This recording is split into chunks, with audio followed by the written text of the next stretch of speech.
Seja muito bem-vindo em mais um episódio do podcast em Princípios Podcast. Aqui nós falamos muito sobre princípios, caráter, falamos de valores cristãos, né? Valores cristãos, princípio cristão, mas que leva para a vida toda. E hoje nós estamos recebendo alguém aqui muito especial, um pastor amigo, né? Pastor Jonatas, da Igreja Assembleia de Deus da Filadélfia. Eu queria apresentá-lo para vocês, ele vai se apresentar aqui, falar um pouquinho dele, e logo nós já vamos fazer algumas perguntas para ele aqui. Hoje o dia vai ser forte, hein, pastor? Gente, boa tarde, boa noite, bom dia, seja o horário que você vai ter acesso a esse conteúdo. Eu queria também cumprimentar meu querido Leonardo Guerreiro, amigo pastor. É um prazer estar aqui contigo, Amém, pastor. partilhando princípios, né? Eu sou o pastor Jonatas, eu faço parte da Igreja Assembleia de Deus Filadélfia, sou casado, esposa Keila, e tenho 3 filhos. E são todos levitas, graças a Deus, servem junto comigo. Eu gozo desse privilégio, que é um princípio de poder, tu e a tua casa sirvam ao Senhor. Eu sou grato a Deus por isso e estou também agradecido por poder partilhar um pouco da nossa simplicidade, né? Não tenho tanto esse conhecimento, mas a gente vai desdobrar aqui para poder levar o melhor para nossos irmãos, amigos e aqueles, né, que estarão acessando esse conteúdo. Bom demais, pastor. Na verdade, realmente é um bate-papo, né? A gente está aqui para algumas pessoas que talvez conheçam o pastor Jonatas do púlpito, o pastor da igreja, mas eles talvez não conhecem o outro lado do ser humano, Jonatas, de quando talvez Deus chama. Lá atrás. Lá atrás, quando Deus chama. Isso é um remember, lembrando o caminho, viu? É isso aí, pastor. Eu queria fazer uma pergunta já no começo. Eu queria te perguntar, da onde o senhor nasceu, qual é a cidade que o senhor é natural, de onde, e já aproveitando, conta um pouquinho da sua infância para nós, se a sua família sempre foi cristã. Sim. Ou não. O senhor podia falar um pouquinho sobre isso? Sim, muito oportuno. Eu sou baiano, né? Nasci numa terra boa, mas chamam de terra seca. Mas eu nasci num lugar maravilhoso, privilegiado, na Bahia, Senhor do Bonfim, a cidade. É a cidade mais conhecida, mas nós somos oriundos de Filadélfia, Bahia. Inclusive, o ministério que eu sirvo hoje, que é a Assembleia de Deus Filadélfia, o nome pode ter essa vertente da cidade, do qual meu pastor é oriundo também. E meu pai, cristão, minha mãe aceitou a Cristo bem primeiro. Minha mãe é uma daquelas mulheres que foi alcançada por Deus assim, de uma forma, sabe, muito forte. E minha mãe aceitou a Cristo e começou a servir a Deus logo depois do meu pai. E uma coisa, enquanto você me falava da oportunidade de estar aqui, eu lembrei de uma coisa que Deus começou falando no meu coração, do quanto eu tive a grata satisfação de poder ter, né, crescido no lar cristão. Quando eu nasci, logo assim, o meu pai aceitou a Cristo. E meu pai se entregou também muito fortemente à obra. Eu estava lembrando, Leonardo, que meu pai, ele dirigiu um trabalho chama ponto de pregação evangelístico, sendo diácono por 20 anos.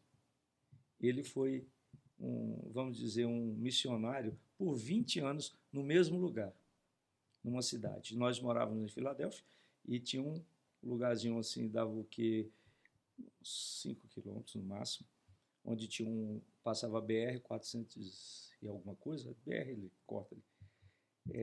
E ele pregava ali.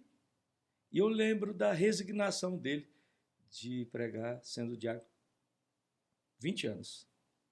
Com aqueles Delta, não sei se chegou a ver, uns aparelhos de um Delta, uma corneta, parece aquele povo que usa vendendo laranja, olha a laranja e tal. E eu lembro que isso ajudou-nos também a conhecer a Cristo num lugar muito difícil. Nossa casa, nós tínhamos o hábito de orar, de ler Bíblia. Minha mãe sempre foi muito fiel a isso. Lembrando da mesa, como nós estamos aqui, tinha o café da manhã e nenhum de nós tomávamos o café da manhã sem antes fazer o culto doméstico. Então, a gente viu o tal do nordestino, o baiano, como gosta de cuscuz, gosta daquele cuscuzinho. Aí tinha o cuscuz, aquela batata cozida lá. Mas a gente, menino, queria comer. Mas tinha todo o momento devocional primeiro. Tinha que falar com Deus primeiro. Tinha uma revista da escola bíblica que nós tínhamos que acompanhar. Então, a minha infância nesse lugar foi muito vetada, na verdade, também. Assim, que o termo era usado assim, os meninos do mundo, né? Minha mãe falava assim, não mistura, né? Isso, não pode andar com os meninos do mundo. Então, a gente foi criado muito em casa, muitos princípios, na verdade. Princípio de fidelidade, de amar a Deus sobre todas as coisas, estar nos cultos, congregando e servindo a Deus, na verdade, e dando exemplo. Eu lembro-me que a questão dos princípios, que é o que nós estamos falando aqui, é o que intitula o seu podcast, inclusive, a gente não podia ser chamado numa escola, porque já ser filho de crente era difícil. E depois, ser filho de pastor era mais pesado. Mas lembro que, por causa dessa dedicação da minha mãe e meu pai, ela quis nos tirar dessa cidade, aí que nós fomos para o Senhor do Bonfim, para que a gente não vivesse, não se perdesse nesse mundo. Então, ela queria, e meus pais queriam, que nós pudéssemos, ao máximo, praticar os princípios que eles nos ensinavam. E que não era fácil, porque o mundo era uma roda gigante. A gente queria muito aquilo, queria muito viver lá. Mas foi muito válido e hoje, eu sou o mais velho de 6 irmãos. Então, somos em 6 e todos eles servem a Deus. Glória a Deus. Graças a Deus. Amém. Todos eles são pastores e líderes. São pastores e líderes. E seu papai e sua mamãe ainda é vivo? Minha mãe, sim. Entrando na questão do chamado, que você falou sobre isso também, que é importante, e é uma coisa que eu acho que a maioria das pessoas hoje subentende ou procura entender qual é o seu chamado. Eu lembro-me que minha mãe missionária, minha mãe andava esse Brasil, Deus falava para ela que ela deveria ir em tal lugar, levar o evangelho, tinha alguém que estava em estado terminal, minha mãe saía, pegava uma condução e ia. Deus mandava ela ir onde fosse. Minha mãe é dessas missionárias, eu costumo dizer que não era daquelas que ficavam na igreja, profetizando para quem acostumou com isso. Minha mãe era missionária que levava o evangelho, e ela é ainda até hoje. Minha mãe é uma grande mulher de Deus. Meu pai pastor do Madureira, muito tempo, e hoje já não tem mais. Perdi o meu pai está com Cristo hoje. Meu pai foi um grande homem de Deus, um homem de um caráter ilibado. Sabe aquelas referências que as pessoas procuram para conversar seus segredos, suas dificuldades? Ele era assim, jovens e anciãos procuravam meu pai pela fidelidade em poder ouvir as pessoas e não reportar ou levar adiante. E é o que é uma coisa que eu acho que falta muito hoje. Mas meu pai tinha isso, eu aprendi muito. E outra coisa que eu queria aproveitar falando do meu pai, é que em todo lugar que o meu pai morou, ele foi um dos homens mais conhecidos nas ruas. E eu trago isso para mim na esperança de ser isso, porque o meu pai, nunca conheci ele discutir, nem ter alguém vir na porta dizer alguma coisa com meu pai. Então, assim, ele sempre buscou muito, eu sou muito íntegro nessas questões. Então, meu pai é uma referência, e hoje é uma perda muito grande, meu pai. Mas eu tive excelentes tempos com meu pai. Nos últimos tempos em que eu tive a oportunidade, meu pai adoeceu, questão de visão. Meu pai teve um problema na visão, e aí ele ficou muito, eu vou dizer, limitado, muito ansioso. Não, ele ficou muito ruim. Ele foi muito para baixo. Sentiu muito, porque ele não estava conseguindo mais trabalhar. O desejo dele era estar na obra, e ele foi afastado. Isso machucou um pouco muito ele. Meu pai decaiu, ficou no sofá. E eu lutei muito tempo, nossos irmãos, e eu caminhei com meu pai muito tempo. Isso foi um dos tempos melhores, sabe? Porque nós éramos, de fato, confidentes. As minhas coisas e eu com ele. Você falando aí sobre sua mãe, né? Falando sobre seu pai. e a sua infância que vocês viveram lá em Filadélfia, você saiu de lá com quantos anos? 13 anos. Eu saí em 84. 84. No início, eu cheguei aqui em Goiás, em Santa Terezinha de Goiás, em 84. No início, né, de 84. Ali, por volta de janeiro, meados de janeiro já. Meu pai veio a Goiás, Santa Terezinha, na esperança de ficar rico, né?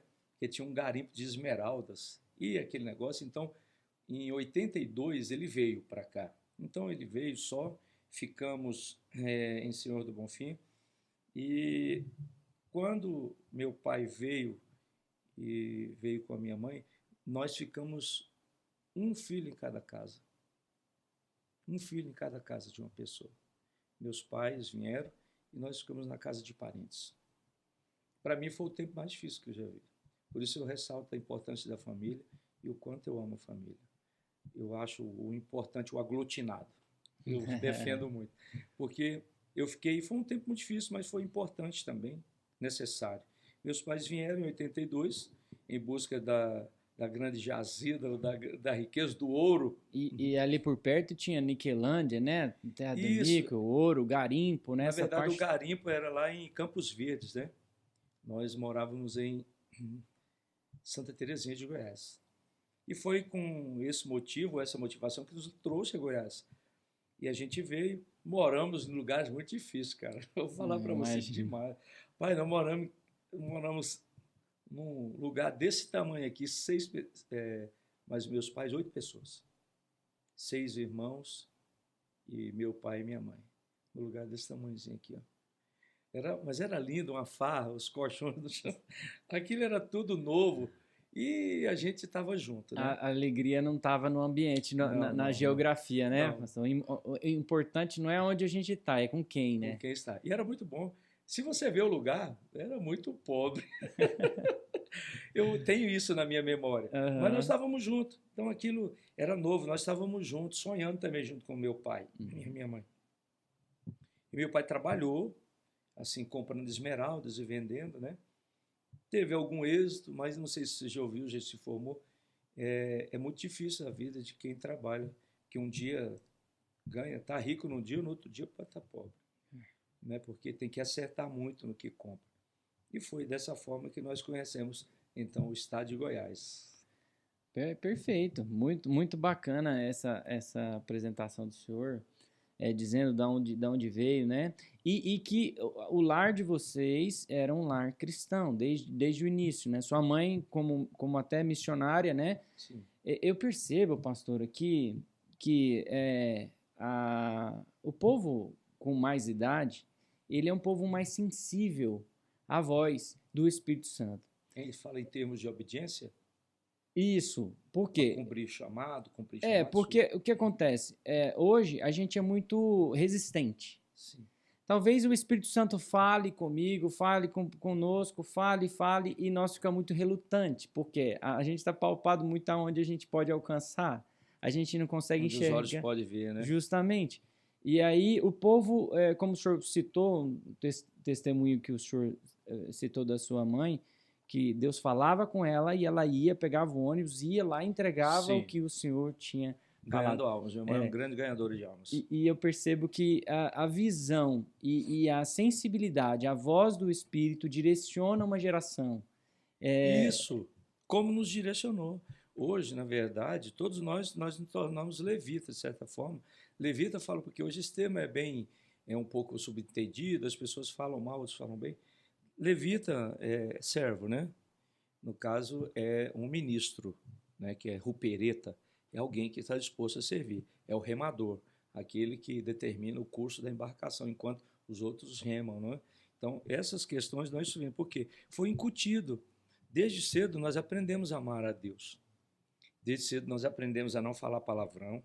Desde cedo nós entendemos buscar a Deus. Eu lembro que hoje, não sei se é uma coisa muito difundida na nossa cultura hoje cristã, pós-moderna, que eu recebi o batismo no Espírito Santo, que é uma coisa também, uma discussão teológica hoje, mas eu recebi aos 12 anos de idade. Eu estava numa sala que era preparada para essa faixa etária, crianças até essa faixa etária, onde a gente aprendia né, as coisas divinas, aprendia uma profissãozinha lá também. Nos dias de culto tinha uma salinha que chamava Horinhas com Deus. E lá nós estávamos aprendendo muita coisa e tendo um encontro com Deus. Foi nesse dia que eu recebi a presença do Espírito Santo. Eu lembro que eu fiquei, vamos falar assim, êxtase espiritual, assim, o dia e a noite. Eu fui levado para casa, assim, transbordando. E isso eu não perdi sentido, eu era consciente, porque eu lembro disso até hoje. Lembro do carro que meu pai tinha, que era um Corcelzinho daquele antigo, me colocou dentro, e eu morava numa rua chamada Irecê, em Senhor do Bonfim. A nossa igreja era ainda lá, Igreja Missão, na verdade, de onde nós viemos, e foi esse encontro que eu tive com Deus. Então isso gerou em nós marcas. Falo porque você falou de uma coisa muito interessante, né, que como esse chamado determinou gerações, o chamado do meu pai e da minha mãe para todos nós. Hoje, o que nós vivemos, estamos todos envolvidos na obra do Senhor. E assim, não, apaixonados, deixo muito claro aqui, apaixonados pela presença de Deus, porque nós nunca deixamos de servir por situações adversas. E isso nós tivemos muitas. Sempre enfrentamos, mas soubemos como nossos pais nos ensinaram a enfrentar essa dificuldade hoje. Hoje eu vejo, eu sofri muito com bullying, sabe? Porque eu era narigudo, as orelhas grandes e magrelo, muito magro. Então as pessoas me chamavam muito de Dumbo, né? Topogijo, orelha de abanar churrasco, essas coisas de menino antigo. E como crente você não podia brigar. Você tinha que se controlar ali. Porque a cultura lá da nossa casa era que se brigar na rua e apanhar, apanha em casa também. Era isso. Meu pai sempre deixou isso muito claro. E meu pai, ele era muito sisudo nessas questões. Abrindo um parênteses aqui, um dia eu fui buscar leite, que no interior tem aquele negócio, você vai buscar leite, tem alguém que, né, que vende o leite com um caldeirãozinho na mão. E quando eu cheguei assim, quase no centro da cidade, achei um bolo de dinheiro assim, amarrado por uma liga. E aquele dinheiro eu olhei, peguei o dinheiro. E cheguei em casa e contei logo para meu pai como tinha achado. Ele nem pôs o leite no fogo. Pegou pelo braço, pegou o dinheiro e saiu pela rua procurando quem tinha perdido o dinheiro. Então, eu humilhado como... Tipo assim, o que passa na minha mente é que ele não estava acreditando que eu tinha achado. E outra, o pai se protegendo para que jamais pudesse ser envergonhado por um filho que talvez tenha lançado a mão na coisa alheia. Então, esses princípios, cara, isso eles botavam ferrado mesmo, isso aqui não abria a mão. Então, isso foi bom, mas era duro, porque tinha que dar testemunho por onde andava. Imagina ser chamado na escola. E eu fui custoso, rapaz.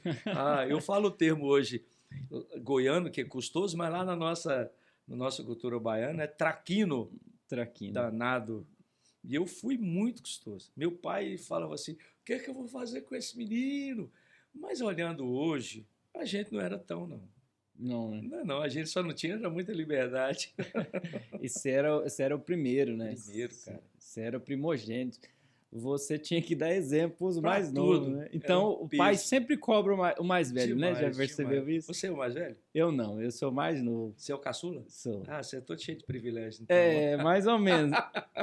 Mas é... Eu não sei não, porque parece que as rapinhas do tacho, eles são os caras assim que entenderam mais o propósito de ser filho, porque os pais, marinheiro, eu chamo marinheiro de primeira viagem, a gente tenta acertar muito, mas é tudo muito novo, porque eu deixo aqui claro que filho não vem com manual. Não vem. Como funciona, quando dói o ouvido, quando dói a barriga, quando está com fome. Era fácil se o ser humano tivesse um manual para você poder entender as fases, mas a gente primeiro é muito cheio de muitas expectativas, né? Ser pai, ser mãe. Então, antigamente também tinha uma questão que os pais queriam criar os filhos modelo. Meu pai dizia isso. Nós tínhamos que ser modelo. Se tivesse errado, não se via. E ele não deixava a gente andar com pessoas que tivessem assim, quebrando princípio fora. Não mesmo. Meu pai defendeu isso muito e também a minha mãe. E a gente aprendeu sobre isso, mas a gente hoje trago isso e sou muito grato a Deus também por ter nascido nessa família, que não só a nossa, né, mas a família da minha mãe são todos levitas, são todos pastores, servem ao Senhor, e da minha mãe, povo abençoado. Eu sou feliz por Deus ter me plantado na família da qual eu faço parte. Amém. Pastor, o senhor teve um lar cristão, cresceu num lar cristão, teve um encontro com o Senhor, né? Foi tocado ali nesse testemunho que o senhor deu agora há pouco. E eu queria entender um pouco sobre esse chamado seu ao pastoreio. E antes de chegar ao pastoreio, como o senhor conheceu a sua esposa, eu queria que o senhor falasse um pouquinho da sua família, dos seus filhos, e como isso influenciou para aonde o senhor é hoje, o que a sua família te influenciou para ser quem o senhor é nesse momento. Certo. Ao morar em Santa Terezinha de Goiás, muita coisa aconteceu porque eu ainda era muito novo, né? E andava muito. Eu queria jogar bola, a igreja proibia. Não podia jogar bola, não podia jogar bolinha de gude, não podia tomar banho no rio, não podia jogar peteca, não podia assistir televisão. Nós éramos vetados por essa questão. Inclusive, na nossa casa não tinha televisão. Nós tínhamos, sabe o quê? Ouvíamos histórias, tinha uns fascículos antigamente que vinham com uns discos, né? Uns mini discos pequenininhos, e tinha a história de Gênesis até a história, se eu não me engano aqui, de Jacó, Esaú e Jacó, por aí, até lá. Então, a gente ouvia aquilo e eu botava naquela vitrolazinha e ouvia e ficava acompanhando, porque tinha as gravuras e a letra, a história. Legal. Era ouvindo. Então, a gente foi educado dessa forma. Então, a literatura que entrava dentro de casa, a não ser a da escola, né, regular, era essa literatura cristã. E era muito isso. Então, tinha tudo isso, como eu falei lá no início aqui da nossa conversa, que a gente não tinha tempo para brincar na rua. Mas eu ia. Meus pais me mantinham preso. Tenho 4 irmãs e somos 2 homens. Eu o mais velho e o outro penúltimo. Então a diferença era muito grande. Então não tinham nada em comum, porque minhas irmãs, eu era o mais velho e depois elas as mulheres. Depois, lá no final, o homem. Então não tinha nem como brincar. Nós tínhamos as responsabilidades dentro de casa, tinha que cumprir as tarefas que minha mãe sempre deixava. Meus pais trabalhavam com vendas de roupa, né, confecções, andava em feiras. Isso é um lado que eu lembro minha mãe muito guerreira. Nós saímos, era de madrugada, botar feira, armar barraca, passar um dia inteiro. Nós vivemos essa vida andando de cidade em cidade, em cima de caminhões. E lembro que, mesmo assim, minha mãe não folgava sobre o fato de nos criar dentro da disciplina cristã. E quando eu cheguei em Santa Terezinha de Goiás, aquilo tudo muito novo, lugar diferente, né? Cidade nova, um estado novo, e começou a despertar em mim também outros interesses de jogar bola escondido. E aquilo era difícil, que a gente tinha um ministério, não sei se você é conhecedor disso, tinha um ministério que se reunia a cada 30 dias para tratar os casos das pessoas que desobedeciam. Eu me lembro um pouco. Lembra? Era um exorcismo, na verdade, aquilo. Era como que eu falo? Um sinédrio. Sinédrio. Porque ficavam os pastores, os obreiros sentados nos bancos e aquele réu sentado para falar o que tinha praticado. E nós viramos figurinhas repetidas. Porque jogava bola, escondido, ia jogar golzinho. E sempre tinha alguém, cara, eu não sei. A gente ia para um lugar assim, que aqui não vai passar ninguém. Daqui a pouco aparecia um obreiro lá, cara, ele levava a gente, dedava. Aí os irmãos começaram a nos chamar, assim, quando a gente ia entrar na reunião ministerial, falava assim, manda entrar os irmãos futebolísticos aí. Eles começaram, então, né? Então, eu queria viver muito aquilo que era diferente do que eu fui criado. Uhum. Eu acho que hoje... A curiosidade também, pastor? Eu acho que hoje eu entendo, pela formação que eu tenho, não é a curiosidade só, é a forma da repressão, como você criar os seus filhos acima dos limites. Você cria filhos dependentes, né?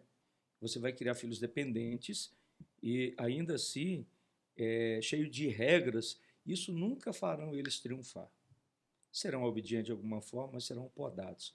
Eu admiro as pessoas que criam filhos estabelecendo os limites, mas não impondo sobre eles, né? Mas conduzindo, porque, segundo o Salmo 127, esse é o papel do pai, né? Atiradores de flechas, aqueles que determinam né? A direção. A direção. E talvez seja a parte mais difícil, era a forma como eles faziam. Então, eu conhecendo amigos daqui, dali, na escola, eu comecei a me envolver, então, com os meninos de escola, rua, tendo um horizonte mais amplo, né, vendo. E, por causa das regras na minha casa, eu falei que aos 18 anos eu ia embora e não iria ser mais cristão. Não iria servir mais a Deus. Eram muitas regras e eu falei, quando eu tiver 18 anos eu vou embora de casa. E assim eu fiz. Minha irmã casou num dia e no dia seguinte eu fui me embora. Eu achava que era muito pesado tudo aquilo, a igreja era um fardo, as cobranças eram muito grandes. E teve uma época, assim, eu ainda não me achava na igreja, o que eu deveria fazer, qual seria o meu chamado, né, na igreja. Então, eu estava por volta de 17 anos e eu queria aprender a tocar e eu não tive oportunidade na igreja. As igrejas fecharam muito. Tinha muito músico bom, tinha maestro, tinha uns caras top demais na minha época, que até hoje eu os respeito muito. Foram os caras que foram motivadores, né? Assim, olhando eles, me motivei a querer tocar. Meu cunhado, então, mas tinha muito músico na igreja, então não tinha como eu me encaixar, não tinha uma aula de música. Meu pai me deu um violão, uma caixa com um cristal, não sei se sabe aqueles captador que botava no violão assim, ali perto assim da boca dele. E eu estava empolgado com aquilo. Eu falei, vou aprender a tocar. Mas eu não tive oportunidade na igreja, sabe? Uhum. Aí o que eu fiz foi numa banquinha de revistas e comprei uma revista, mas não tinha cristã, só tinha revistas seculares, de música secular. Eu comecei a tocar essas músicas. E eu ouvi muito rádio escondido. Meu pai, eu ouvia escondido dentro do meu quarto, meu pai não podia saber. Então, para mim saber como eram as músicas, eu ouvia ela, né? Eu ouvia e acompanhava ela. Eu comecei a tocar muita música que se diz hoje no mundo secular, né? As músicas não cristãs, na verdade, que eram originárias da igreja. E isso começou a me despertar para o mundo. Então eu achei que tinha mais oportunidade. Eu saía com o violão nas costas, que eu não sabia tocar. Chegava tipo, você estava numa rua, falou, oh, você sabe tocar? Toca aí, faz uma coisa Faz aí, o som toca uma aí. música aí para mim poder ver. E foi assim que eu comecei. Olhava os camaradas tocar e eu comecei a aprender alguns acordes. Eu tive essa oportunidade, né, de aprender a música secular e comecei, de fato, a desejar ir por onde eu seria recebido. Comecei a andar com a galera, comecei a jogar snooker, vale 7, e ali começou a vir algumas coisas mais. A galera bebia e começou a fumar. E eu me lembro que uma vez eu tinha um negócio, o povo pegava a carteira de cigarro, colocava aqui. E olha, eu escondido, eu falei assim, para me tirar onda, porque o povo fumava Calton e fumava um tal de Hilton, que era, ou o Charme, né? Que é que era um tipo de cigarro chique, Charme, chamava ele. E eu comprei um daquele, vou tirar onda. Cara, mas eu não sabia onde colocar essa carteira de cigarro. E o povo tinha, para não amassar, tinha onda de botar aqui, não sei se você acompanhou essa época, ou botava carteira de cigarro aqui no ombro. E eu fui tentar, acendi um. Você acredita que Deus me acusou tanto assim? Cara, aqueles princípios que eu aprendi na minha casa cobravam de mim, dizendo assim: as pessoas estão vendo papelão seu, você fumando. Eu não conseguia, não tinha postura. Eu não sabia. Você sentia nojo ali naquele Cara, momento? comprei e não consegui. Mas ficar jogando e pelas amizades, mas não praticava as coisas erradas. Só porque esses meninos tocavam, inclusive um hoje é meu cunhado, esse cara tocava, tinha muita gente que tocava, e eram as músicas que eu gostava. Comecei a entrar para bossa nova e para tropicália. Aí foi que me despertou. Na igreja não tinha, então para mim foi um prato cheio. E hoje, abrindo um parênteses aqui, Leonardo, foi o que hoje no meu ministério, o que eu mais faço hoje é poder abraçar aqueles que chegam e envolver de alguma forma na igreja, porque um dos motivos foi esse que eu fui para o mundo. Então, aos 18 anos eu fui embora, eu vivi num mundo muito baixo, às vezes eu até me limito de falar disso, porque foram coisas que são comprometedoras. Eu fui para o tráfico, eu fiz muita coisa errada, eu andava armado, eu fazia happy hour nos cemitérios, essa era a minha vida.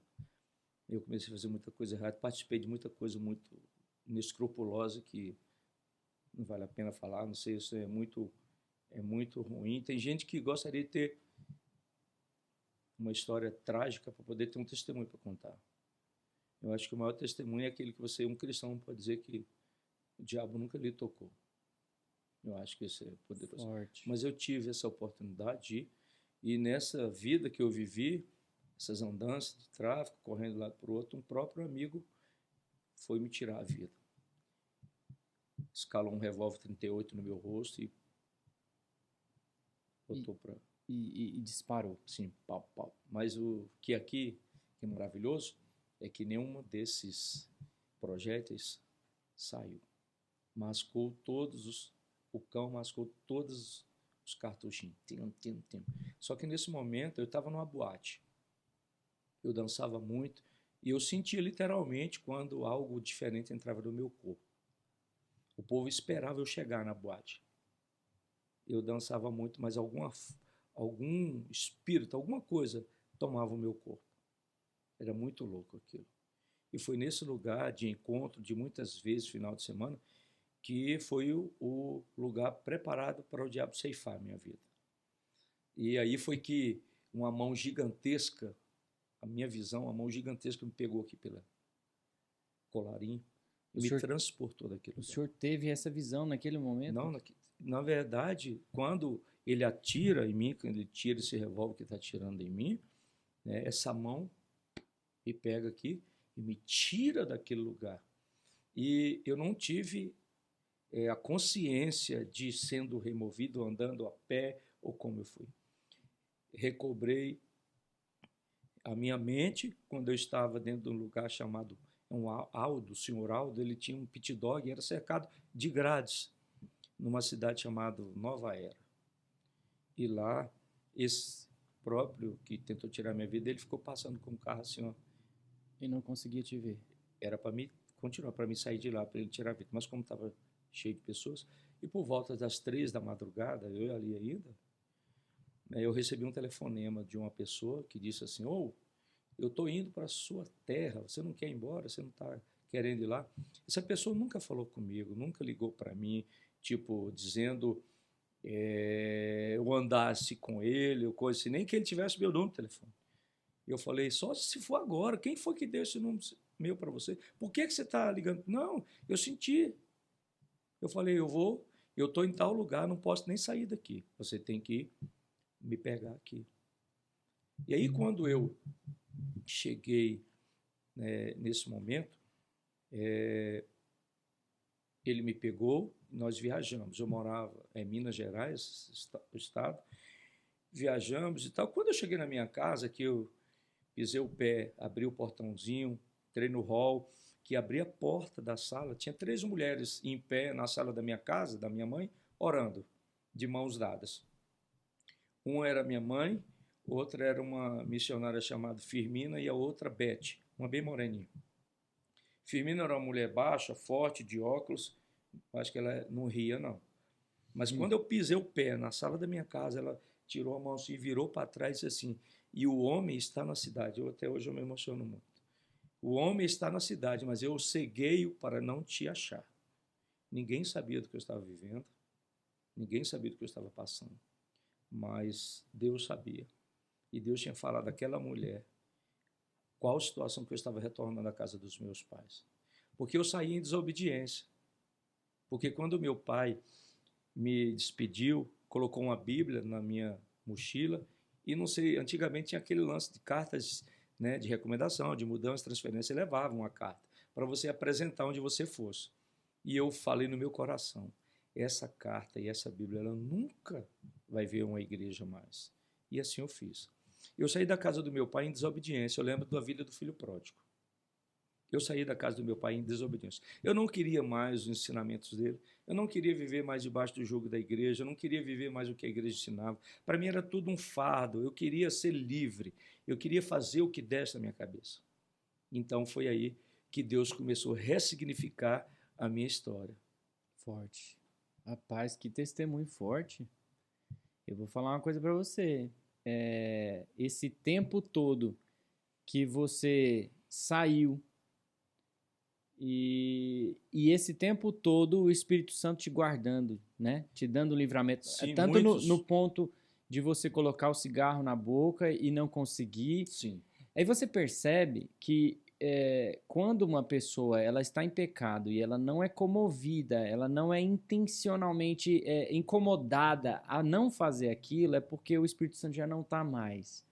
Mas quando a pessoa, ela mesmo onde ela estiver, o ambiente que ela estiver, ela está incomodada com aquilo, o Espírito Santo ainda ama essa pessoa, ainda está insistindo com ela, ainda está direcionando, porque tem um propósito.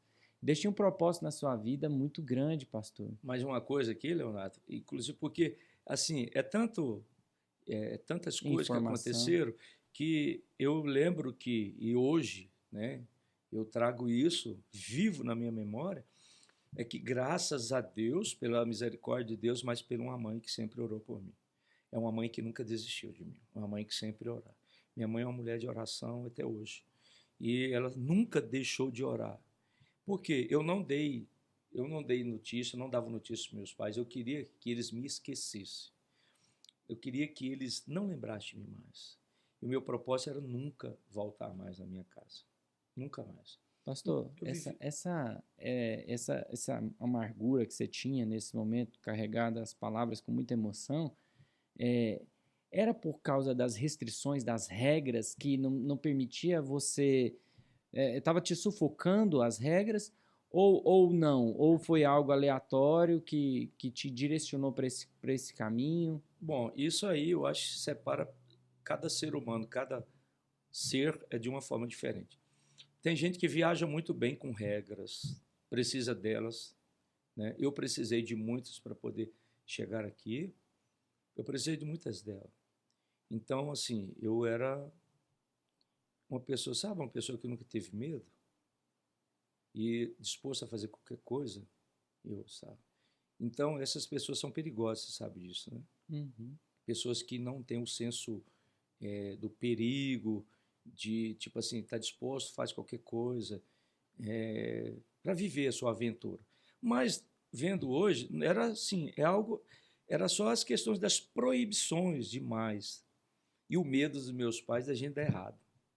Era o medo, porque tinha a casa, que era a forma como meus pais nos conduziam, mas tinha a igreja, que vinha a maior cobrança, que tinha a questão do cabelo, não podia usar o brinco, não podia usar o batom, não podia apurar para a ponta do cabelo, as saias tinham que ser 4 dedos abaixo do joelho, e da época em que as pessoas liam o nome das pessoas que cometiam o erro, numa ceia geral, lia a ata dizendo fulano tal, está afastado da comunhão por isso. Não podia andar de bicicleta, as moças, bicicleta de cano, não podia usar calça. Então, eu acho que essas proibições, elas foram boas, mas houve muito excesso. E foi talvez esses excessos que me fez, então, ter essas iniciativas de querer viver diferente, né? De poder viver sem essas regras, mas vivendo para Deus, né? De certa forma. E eu pude ver isso depois, porque depois as minhas amizades, mesmo assim, voltando para Cristo, eu tinha essas amizades, mas nunca eu fui para coisa pior, né?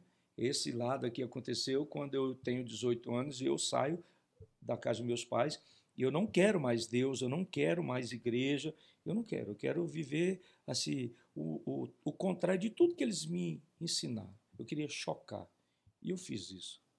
Queria chocar. Fiz coisas loucas, muito. Mas eu lembro-me que Deus tem sempre as suas maneiras. Quando eu volto, que eu recebo essa sentença, e eu volto para a igreja, meu cabelo era no meio das costas, eu era todo bombadão, então eu rapo o cabelo, né? Vou para a igreja, mas maquinando algo. Se eu vou ficar um tempo aqui, vou deixar a poeira baixar e vou voltar de novo para a minha vida. Mesmo depois que Deus revelou para a missionária lá. Mesmo correndo o risco de vida, sim, você queria abaixar a poeira. Porque Deus falou que cegou o cara, ele foi na minha cidade. Ele foi atrás de você. Sim, e Deus tinha cegado para ele não me achar. Então, olha aí o cuidado de Deus. Deus, ele sempre estendeu suas mãos, entendendo que ele tinha algo, né? Todos nós nascemos, eu acho, com um propósito diante de Deus para viver isso intensamente. E aí eu comecei, fui lá na igreja, que eu já comecei querendo me achar alguém, né? Queria namorar alguém e tal, malandrão. Tal. Aí estava acontecendo um mover muito grande da nossa igreja, um mover espiritual. As pessoas, o culto começava e não tinha hora para acabar. Deus começava assim, a revelar as coisas que as pessoas pensavam durante o dia. Era uma coisa. E eu fiquei lá fora, queria envolvimento. Alguém foi tomado por Deus e disse assim, chama o Jonatas, que ele está lá fora. E naquele tempo era assim, mandou, galera, vá para o jovem, foi lá e vá. Levou para dentro da igreja. Aí aquela pessoa que estava recebendo aquele oráculo do Senhor falou assim, lê aí, tal, Obadias, onde está escrito, e esta é a última chance que eu te dou, e se tu retroceder, reduzirei os seus ossos a cinza. Foi isso que Deus falou para mim. Um decreto. Decreto. Bateu o martelo. Então aí eu entendi que Deus não estava brincando. Ele sabia o que queria comigo e sabia também das minhas intenções que eu estava querendo brincar com ele. Eu levo muito a sério isso, sabe? Assim, as coisas que eu vivi na minha casa, das experiências da minha mãe. Pensa numa mulher de experiência, minha mãe, você está louco.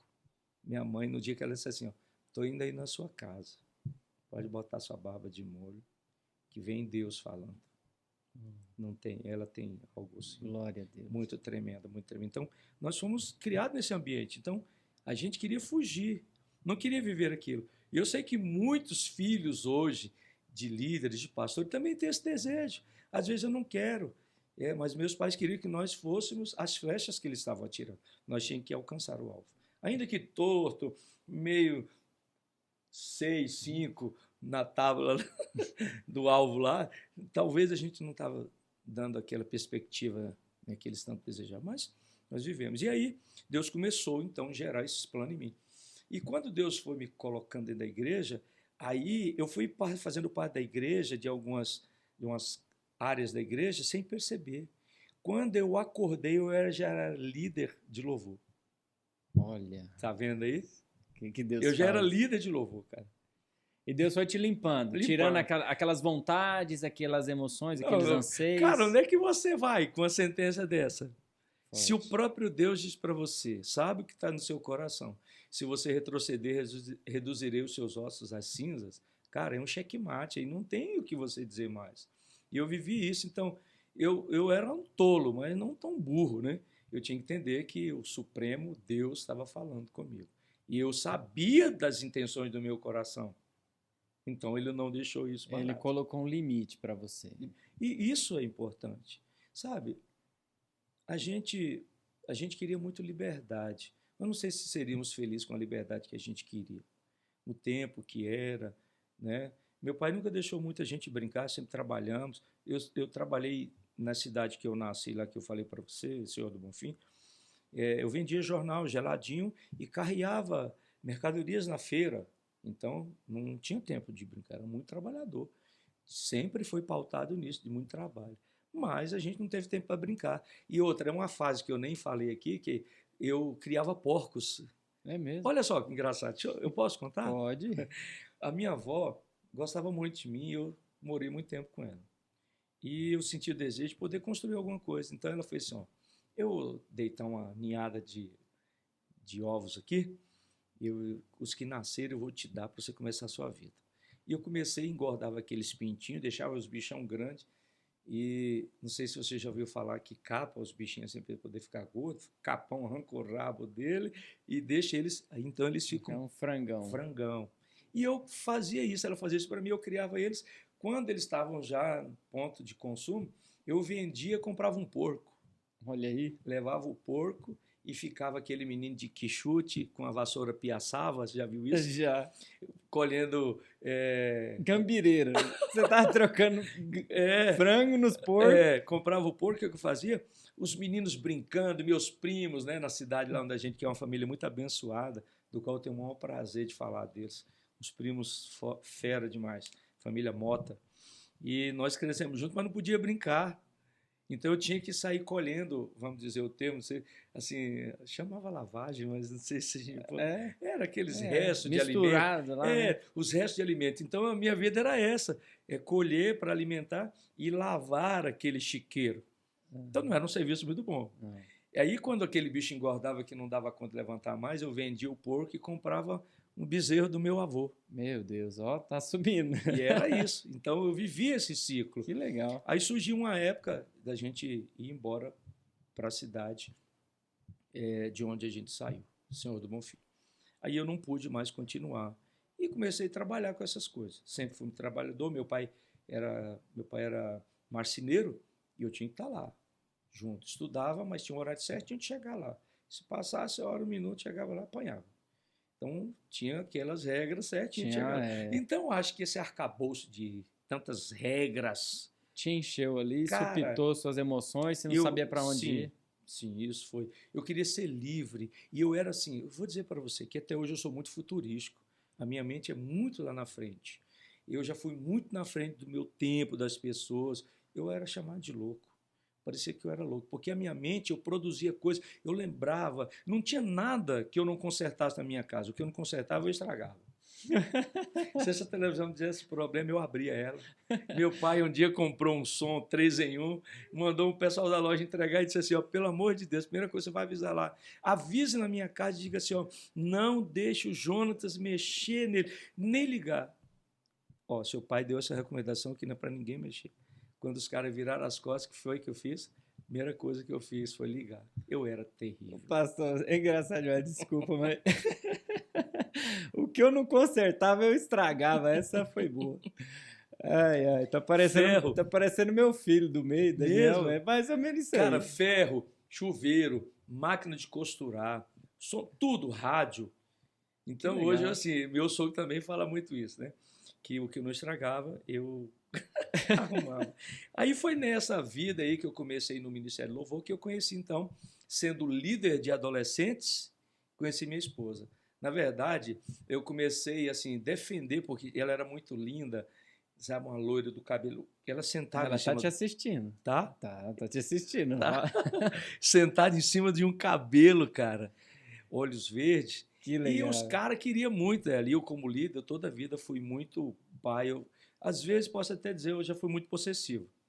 E eu dei destino a todos aqueles que eu consegui liderar. Eu era muito isso. Fui um líder que... Você amava as ovelhas demais, de verdade. Extraí o máximo deles. E defendia, quando algum tipo de situação vinha, eu os defendia. Eu dava minha cara a bater. Então foi aí que eu conheci minha esposa, defendendo de uns caras que ficavam, né? E eu fui proteger ela e me aproximei dela. Diferença muito de idade, não? Tem diferença de 10 anos. 10 anos? 10 anos. E eu me apaixonei por ela, sabe? Uhum. Mas eu fiz muito esforço para poder não casar com ela. É mesmo? Era. Justamente por questão de diferença de idade. E a igreja nossa pregava muito sobre a questão do jugo desigual, né? E a gente subentendia que jugo desigual era tudo. Não falou a língua é jugo desigual, tem idade diferente é jugo desigual, é de outra denominação é jugo desigual. Então, isso para mim foi muito difícil até, mas algo que falava mais forte. Então, eu casei-me com ela. Hoje eu tenho 3 filhos, que é o Guilherme, a Sara Liz e o Davi Suel. Guilherme, a Sara e o Davi. E eles têm quantos anos hoje? Guilherme tem 25, Sara vai fazer 18 e o Davi vai fazer 17. E o senhor está com quantos anos hoje? Eu estou com 53. São 53 anos. Está na metade da vida ainda. Na verdade, eu fico olhando, Leonardo, cara, eu já vivi meio século. E eu tinha uma coisa que eu sempre preocupava, porque eu sempre estive na igreja, né? Uhum. Passei esse tempo fora, mas a minha vida foi sempre igreja. E eu achava que um pastor tinha que ser um novo possível. Por isso eu queria deixar aqui para essa geração que talvez tenha receio, que, por favor, não deixe para amanhã, na sua velhice, queime, né, o seu tempo na obra do Senhor, fazendo enquanto é novo. Porque eu gostaria de fazer muitas coisas hoje e eu tenho muitas limitações já. Mas eu ando no 12. Ainda ando acelerado. Muito no 12. Então eu gostaria muito ainda de estar muito mais além, de ter muito mais tempo ainda para frente para fazer o que esse tempo me proporciona. Porque eu tive muita vontade e eu não tive oportunidade. Então, eu sei que eu deixo um legado hoje para muitos jovens, que eu fui líder de jovens muitos anos. Como você é líder de jovens, né? Sou líder de jovens. Algumas pessoas não gostam. Talvez seja a parte mais difícil, adolescente e jovem. No meu tempo era. A linguagem, né, pastor, é uma linguagem diferente, né? A comunicação precisa ser efetiva. Se não tem comunicação, não tem direcionamento. Não. Né? E eu vivi isso, inclusive, eu amo muito isso. E as pessoas hoje ainda me veem como um pastor jovem. Assim, fala assim, você tem uma diferente. Então, eu invisto muito nessa galera.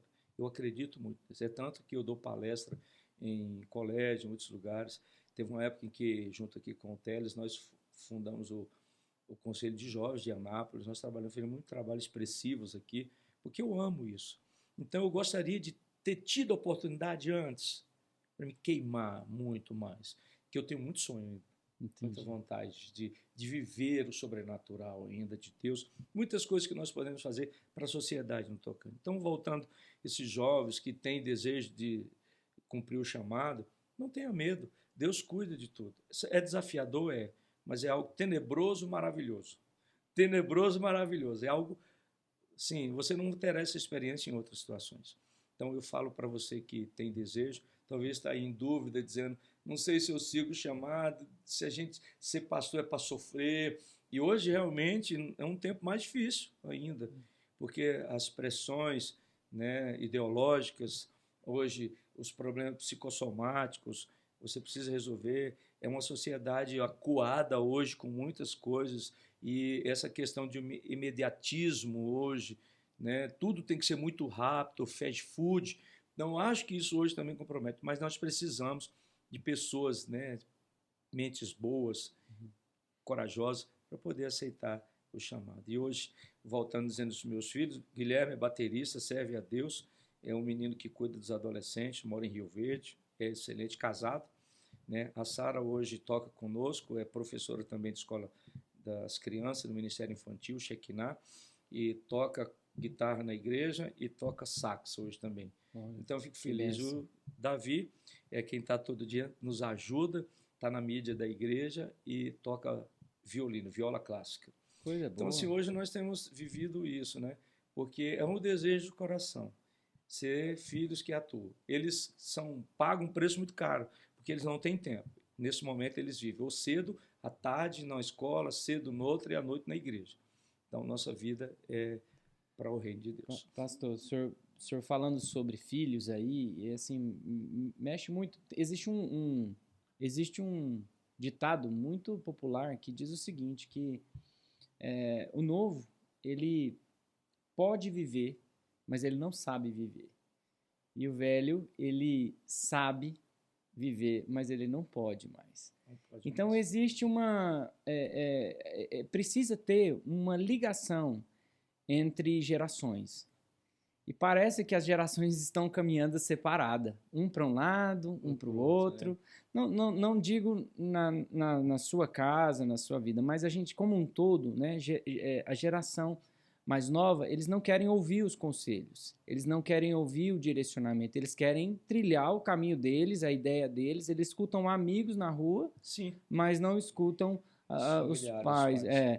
O que impulsionam eles, né? E a gente percebe na Bíblia alguém que teve sonho. O senhor falou muito de sonho aí, né? O senhor falou sobre sonho. E alguém na Bíblia que sonhou em construir uma casa para o Senhor. E esse alguém era Davi. Mas o Senhor não o permitiu. Mas não deixou o sonho dele morrer. Então, assim, eu acredito muito nessa geração. E eu acredito, pastor, que eu tenho 3 filhos. E eu acredito que nós vivemos através das nossas gerações.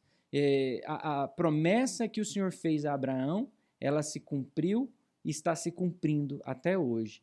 Então, a promessa que Deus fez nasceu em Abraão, viveu em Isaac, esteve em Jacó, foi através de José, e assim sucessivamente o povo está caminhando. Então eu vejo que o Senhor está direcionando uma visão, uma geração, só que nós como pais, nós como homens, nós precisamos entender que nós temos responsabilidades geracional.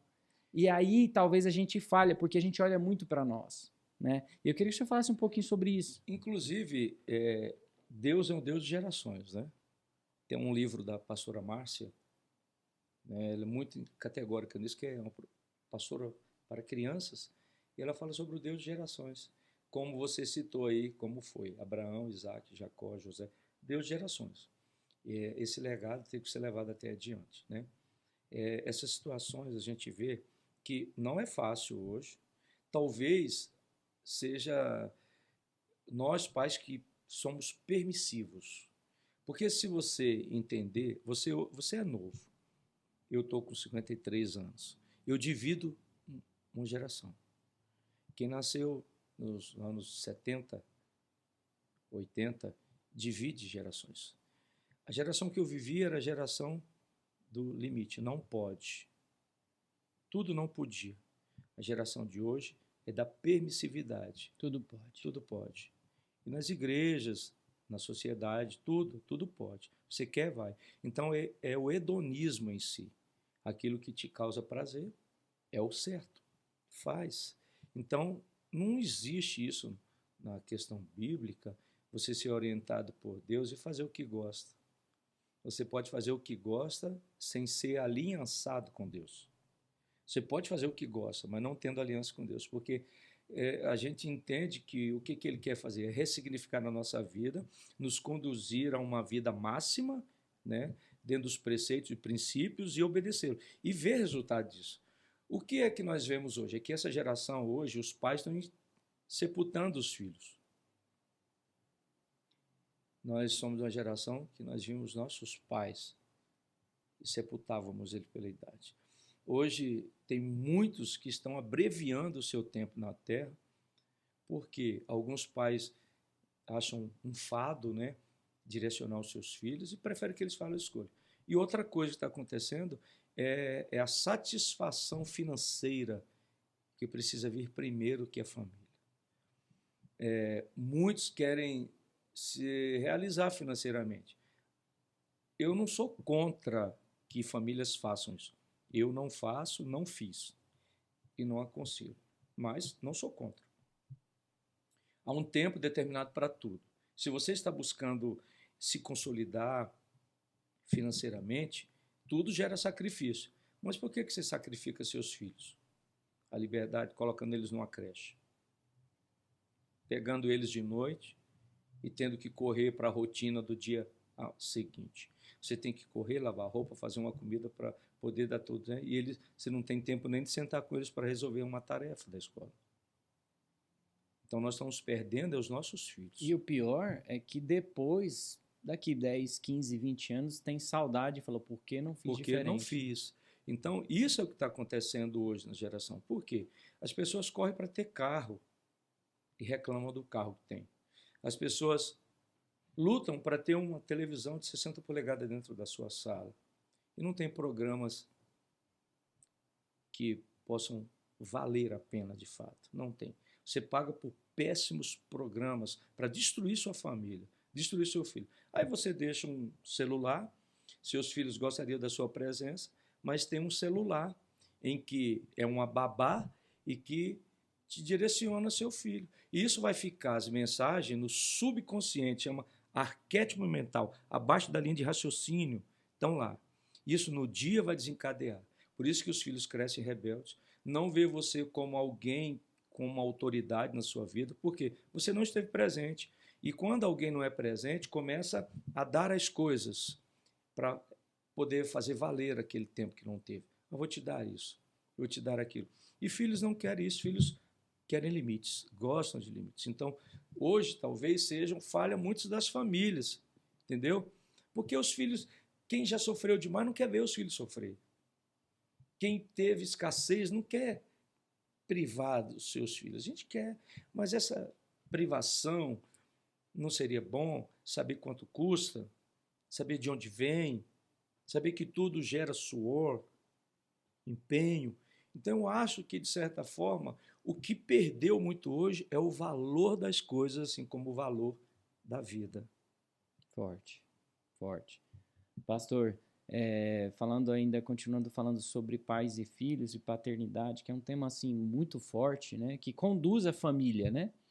Quando nós percebemos que a família ela não tem uma intimidade, uma inspiração, né? Porque nós olhamos para os nossos pais e precisamos nos inspirar. Sim. Nós precisamos querer ser igual. Quando nós não temos a presença, a figura em casa, ou a figura, talvez nem seja presente, mas a figura de lealdade, de caráter, de pessoa de Deus, qualquer coisa serve.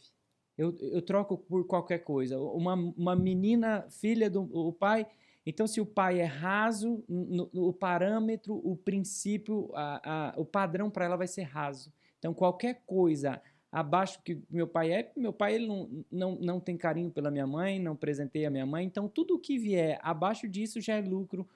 E eu já percebi, né? já percebi, pastor, em algumas pessoas citando o seguinte: eu casei para sair de casa.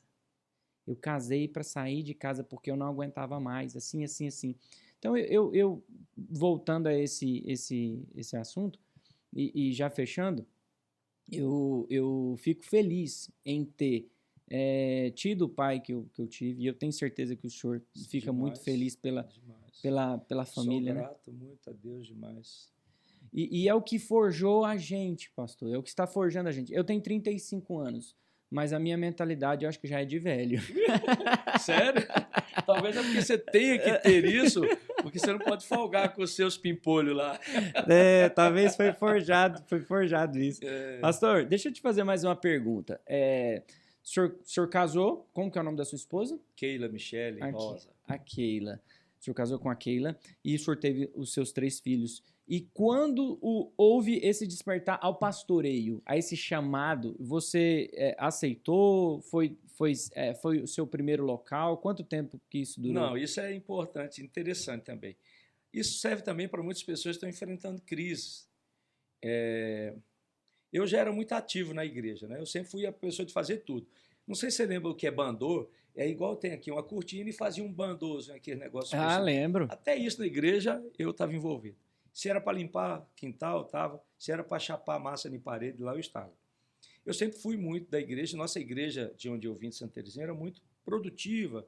E fazia aquelas cruzadas. Nós colocávamos aqueles bancos de madeira lá fora, tocava, desmontava o som, levava para dentro da igreja, porque no outro dia tinha que usar tudo. Tinha que deixar tudo funcionando.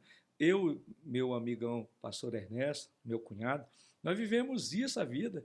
Cara, a gente chegava na igreja 5h30, tinha que estar lá 5, porque 7h30 tinha que começar. E a gente era esperto, porque montava aqueles sons, tudo tinha que funcionar, estava pleno. Tinha alegria, não tinha, Rapaz, pastor? era demais. Tinha alegria. Não, porque isso era cansativo. Hoje chamasse, não vamos fazer um culto amanhã com os jovens, nós vamos pôr os bancos tudo lá na rua e nós vamos voltar tudo para dentro da igreja banco de madeira, aquilo não é fácil. E botava pesado tudo lá. E o caminhãozão atravessado, né, na rua, e a gente fazia isso com muita alegria. E no outro dia estava lá na igreja. A gente não morgava dizendo assim, hoje eu não vou, porque ontem eu estive na cruzada.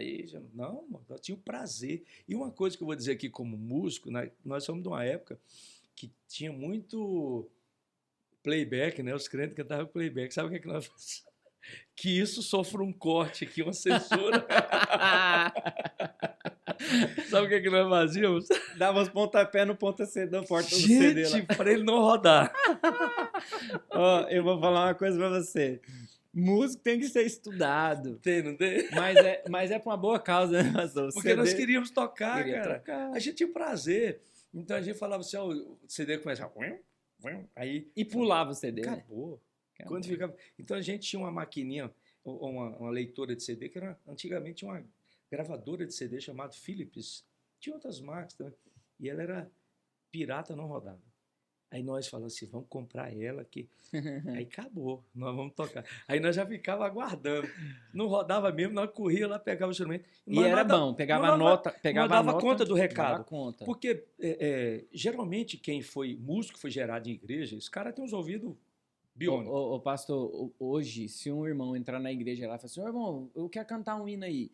Aí vai lá, puxa o hino lá em Lá maior. Lá E aí... Ou um remédio. Hoje, um remédio. Ô, pastor, e o difícil é o seguinte, esses músicos de hoje em dia, conseguir tirar a nota, muito não difícil. dá, eles têm que ensaiar, Cara, nós tínhamos que saber, velho, não tinha ensaio. Então, assim, quando lançava, sabe qual é o maior sonho, né? Quando lançava um CD, a gente pegava as músicas todas, porque no dia que chegasse alguém na igreja, cara, a gente sabia. Olha aí. Então, nós fomos tratados disso. Então, era um desejo. A igreja não tinha investimento. A igreja não falava para a gente. Então, a gente tinha amor por aquilo. Então, quando isso me despertou, eu tocando, cuidando dessas coisas, eu sempre fazia as caravanas para os lugares e eu, cuidando do trabalho da obra, eu era ainda cabeleireiro, né? Queria ser famoso. Eu fiz curso de tudo quanto é coisa de cabeleireiro, fui em vários congressos cabeleireiros, tive a oportunidade de ir para os Estados Unidos, tive a oportunidade de ir para o Rio de Janeiro trabalhar e eu acabei ficando como cabeleireiro, tornei o melhor cabeleireiro da minha cidade. Tal. Olha aí. E eu tive muita expressão no meu lugar, eu ganhava muito dinheiro. E o senhor corta cabelo de careca assim? Pô, esses aí, rapaz, isso aí Esse você ganhava dinheiro fácil. Esses aí é o chegado mesmo, isso aí que a gente gosta. Não, a gente faz o degradê invertido. Degradê invertido. Pastor, eu costumo dizer que eu vou no cabeleireiro só para trocar ideia, só para conversar e tirar cara, as dúvidas. Mas você sabe que mesmo assim, igual eu estou hoje com pouco cabelo também, mas a gente quer se sentir realizado. Você senta ali, sabe? Também a gente não vai aceitar um cara fazer qualquer coisa no cabelo. A gente quer. E o cabeleireiro acaba sendo um terapeuta. A cadeira é um divã, acaba sendo que você ouve muita coisa ali. E eu tive a oportunidade de alcançar muita gente na cadeira do meu salão. De alcançar tive muitas dificuldades, tive muitos problemas também de pessoas com segundas intenções, isso existia. Eu trabalhei com maquiagem e penteados, então eu ia em desfiles de moda, aquilo era terrível. E quase isso assim, sabe? É uma avalanche, acaba arrastando. Mas Deus sempre me guardou, sempre me preservou. Outra coisa que eu fui sempre muito verdadeiro com minhas namoradas, com quem eu namorei. Eu nunca tirei uma moça, nunca fiz, porque eu queria casar, respeitar, para mim poder colher. Claro. E só que você não vive só o que você quer, você não tem tudo que gostaria na vida. Você não tem. E quando foi para me casar, eu não tinha condição. Casei junto até com minha irmã, partilhamos a mesma ornamentação. A mesma festa lá. Fiz. E quando casei, e Deus começou a nos direcionar. E eu falo que eu fiz algumas coisas erradas no meu casamento. Como eu era líder, tocava na igreja, tinha um ensaio no domingo, às 12h30, porque após a escola bíblica, eu dirigia um culto na penitenciária, na cadeia. Todo domingo eu estava lá. Todo domingo. Com os jovens. Esse era um trabalho que nós fazíamos. Aí, quando era no hospital, na cadeia, no hospital, e à tardezinha no abrigo dos velhos, dos idosos, né? Nós estávamos lá. E foi numa situação dessa que um dia minha esposa chorou muito, porque ela queria que eu passasse os domingos com ela. Eu já trabalhava a semana inteira, eu estava no sábado na consagração da manhã, que fazia na igreja, aquela consagração antiga, o povo ficava de oração, de jejum e tal. E no domingo ela queria ficar comigo. E eu falava não. Eu falava que... E um dia ela falou para mim, você tem que escolher. Eu falei assim, eu vou agradar a Deus. E eu ia para os ensaios. Minha esposa chorou muito, ela sofreu muito, minha esposa. Eu falo aqui, quero deixar isso registrado, que tem muita gente, talvez como eu fez ou faz hoje, ou ainda irá fazer, mas que isso seja despertamento. Eu achava que eu amava a Deus mais que tudo. E eu queria ser fiel a Deus com tudo. E eu fui. E tudo que se propunha na igreja eu fazia. Mas eu estava casado. Eu devia isso à minha esposa. E eu não entendi isso. Eu fui muito grosso, estúpido, mas porque eu estava vivendo isso para Deus. E eu estava vivendo. Então não estava importando se eu estava chocando ela. E eu ia. Minha esposa ficava chorando. Apesar dela ser pianista e também cantar. E ela não ia. Ela queria ter esse tempo comigo. Eu sei que isso doeu muito para ela, no início do casamento, né? Ter aquela situação, mas eu queria. Mas nós estávamos juntos em tudo. Mas ela queria no domingo esse tempo, a gente ficar. Então, ela acabou se amoldando a isso e vivendo comigo nos ensaios, nos cânticos, cultos, nunca desistiu. Teve sempre junto. Mas sofreu muito. Eu lembro que ela chorava muito. Aí eu comecei a abraçar os jovens e tirar ele do crime, tirar das drogas, e a minha casa era cheia. E começou, então, prejudicar então, a nossa liberdade. E um dia ela falou para mim, você tem que fazer uma escolha. Ou eu esses meninos. E eu, mais uma vez, estupidamente, falei, então fico com eles. Eu falei isso à minha esposa. Agora, eu quero dizer por que eu falei. Eu estava conciso do meu chamado, mas queria que ela também entendesse que ela estava comigo no chamado. Eu dependia dela, eu precisava dela. E eu falei isso. Depois, nós nos tornamos pais e mãe desses meninos. Ela entendeu. Mas foi de uma forma muito grossa. Difícil. Grossa. Porque eu falei, ela falou assim, você tem que fazer uma escolha. Ela não estava aguentando mais. Todo dia, o dia todo, dentro de casa, à noite de casa, eu ajudando eles com o problema. E começamos até a dar aula de reforço. Eu lembro que minha esposa dava aula de reforço para essas meninadas, para poder passar. Nós adotamos eles de fato, mas ela era muito nova. Então ela queria viver aquele casamento. Não teve tempo para isso. Na obra e tal, pá. Aí, quando foi com 5 meses, mais ou menos, ela ficou grávida. 4, 5, ficou grávida. Imagina aí. Então, administrar tudo isso, para ela foi difícil. Para mim, eu estava inserido nesse contexto, para mim estava fácil. Trabalhando, pondo as coisas dentro de casa, mas... E ela fiel ali junto comigo em tudo. Foi aí que Deus começou e me chamando e me levantando, diácono, né, presbítero. Aí, quando eu já aqui em Anápolis, Deus começou, então, no mesmo propósito. Mas, quando um tempo que eu estava vindo com a caravana do pessoal para aqui, vim visitar a nossa igreja mãe aqui, e veio um ônibus de pessoas, e eu que estava liderando esse povo, e eu estava em crise no meu casamento. Eu estava disposto a separar. Mesmo com aquele povo vir para a reunião espiritual, eu estava em crise para separar. Estava na porta da igreja, nós decidimos, então tá bom, você vai para um lado, eu vou para o outro. Nós estávamos em crise, mesmo fazendo obra do Senhor. Mas aí tinha um refeitório e nós fomos almoçar. Quando chegou lá embaixo, um cara de visão de águia, Deus, o cara nunca tinha me visto, chegou assim, pá. Quando me viu, sentado junto com ela lá, ele chegou e falou assim, meus queridos, prazer, eu sou o pastor Cruvinel, ele é de São Paulo, gostaria de falar com vocês. Posso? Pode, pastor. Olha, meus filhos, eu sei que Deus está me falando que vocês estão em crise e Ele está me falando que vocês estão querendo separar. Cara, tem estrutura aqui? Não. Ele começou a falar. Isso, foi falando. Pai, ele nos uniu. Ele falou, como prova de que Deus chamou vocês para serem pastores. Essa noite, na hora do louvor, você, Jonas, vai tocar o violão. Fica arrepiado. Mas quando eu contar até 5, eu fico emocionado. Quando você contar até 5, você vai ouvir algo que você nunca ouviu. E todas as pessoas que estão aqui, ninguém vai ficar em pé mais naquele culto. E quando eu estava tocando violão, eu saí de uma crise, eu estava dentro de uma crise conjugal.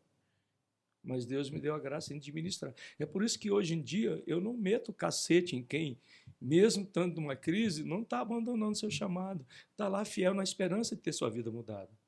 Fui eu. Naquela noite, enquanto tocava, o Senhor tomou aquele ambiente. E Ele falou, 1, 2, 3, 4. Quando Ele falou 5, foi igual uma bomba dentro daquele lugar. Uau! Deus me tomou, eu pulava como uma coisa assim, não dava para mim me controlar. E em quem me tocava ou tocava em mim, caía no chão. Foi um mover sobrenatural naquele lugar, tão grande, que até hoje para ele isso é muito marcante. Deus falou o que iria fazer conosco e fez. E ele disse, você vai passar comigo uns dias lá em São Paulo. O desejo dele era me levar para lá. E eu e minha esposa fomos. E lá foi que ele, em pouco tempo, nos moldou. Em 15 dias, o cara nos moldou o nosso caráter. Ele pegou, você é mulher de pastor, se você falhar, seu marido falha. Você vai ter que pregar hoje na nossa igreja. Minha esposa, não falo. Minha esposa nunca foi de falar. Cantava, teve que pregar. E ele me levou em todos os lugares que eu podia ir. Várias igrejas em São Paulo. Conheci as maiores igrejas, toquei e cantei em várias igrejas. E ele falou assim para mim, só tem uma coisa para te dizer antes de você ir embora.